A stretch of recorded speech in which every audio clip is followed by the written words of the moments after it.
Je m'appelle Christian Bontings, je suis l'auteur de Sombre Alizarine. Alizarine est une nuance de rouge utilisée en peinture. Rouge, c'est un rouge sombre qui évoque le sang, qui évoque le désir.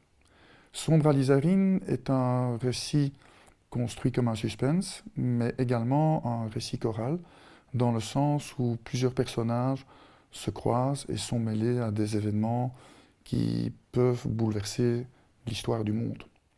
Tous ces personnages, en fait, tentent de se libérer d'un passé, un passé propre, mais un passé bien antérieur, qui remonte aux générations précédentes, car tous, ils sont le produit d'une histoire familiale, mais aussi le produit d'événements historiques.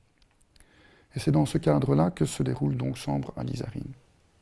Le propos de Sombre Alizarine, c'est que devient l'histoire quand les faussaires peuvent prendre le pouvoir et quand ils disposent de moyens technologiques qui permettent de modifier même le sens de l'histoire, et de moyens technologiques d'une puissance financière qui leur permet d'utiliser des moyens scientifiques tels que la nanotechnologie, tels que la génétique, pour tendre à un mythe assez inaccessible que serait l'immortalité. Alors, Sombre Alizarine, un récit de science-fiction? Non, pas vraiment, quand on sait que les entreprises actuelles qui disposent de moyens financiers colossaux se lancent dans ce type de recherche. Pour certains, l'immortalité n'est plus un mythe ou inaccessible. Le transhumanisme existe, ce n'est plus de la science-fiction. Je vais peut-être vous lire un extrait, le tout début, la première page. Aujourd'hui est un jour exceptionnel.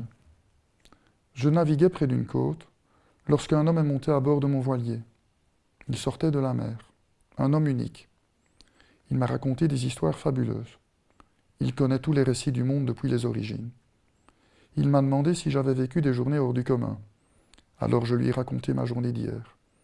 Une belle journée, une journée riche. Pas la meilleure, je l'attends encore. Heureusement, sinon je serais mort. Il m'a demandé de lui raconter celle d'avant-hier. Aventureuse aussi, une belle journée. Il m'a demandé si j'avais déjà risqué ma vie. Je suis encore jeune, mais oui, j'ai failli la perdre plusieurs fois. Il m'a demandé si j'avais déjà tué un homme. Je n'en éprouve aucune honte. Je lui ai raconté.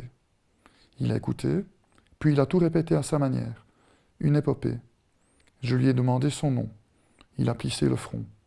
Je lui ai demandé d'où il venait. Il s'est tu. Sa vie, il n'en savait rien. Ni hier, ni la journée précédente, ni aucune. Il m'a tourné le dos sans un mot. Il a plongé dans l'océan. Je ne connaîtrai jamais toutes les histoires du monde comme lui.